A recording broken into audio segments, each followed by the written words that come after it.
खानपुर मार में गोठाड़न पारां घोट की पुलिस के ज़्यादतियुनि खिलाफ एहतिजाज कयो वियो। गोठ करीमदाद गडाणीअ जे रहवासियनि मोहम्मद बख्श गडाणी, मोहम्मद हसन ऐं ॿियनि चयो त 14 ॾींहं अॻु सुबुह जो घोटकीअ जे सेक्शन थाणे जी पुलिस अनवर कोरीअ जी अॻुवाणीअ में गोठ ते चढ़ाई करे नौजवान गुलाम रसूल खे गिरफ़्तार करे गुम करे छॾियो आहे। हुननि चयो त हू घोटकीअ सेक्शन थाणे जा चकर काटे थकी पिया आहिनि, पर पुलिस कुझु ॿुधण लाइ तयार न आहे। 15 ॾींहं थिया अथसि। अम्मा मुंहिंजो क़ुर पाक खणी एसपी वटि बि वियो, डीएसपी वटि बि वियो, थाणे ते बि वियो, सूबेदार वटि वियो।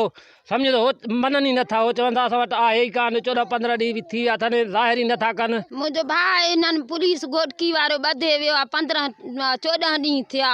हे क़ुराननि ते कहरा ज़ुल्म असांखे ॾियनि था इनाम। मुंहिंजो माउ वियो आहे, मुंहिंजे माउ खे गेले सीले उन्हनि कढियो आहे। गोठाड़नि मुतालबो कयो त मामले जो नोटिस वठी संदन नौजवान गुलाम रसूल गडाणी खे आज़ाद कराए घोटकी पुलिस खिलाफ कार्रवाई कई वञे। विजिट कयो अवामी आवाज़ मीडिया ग्रुप जी वेबसाइट awamiawaz.pk।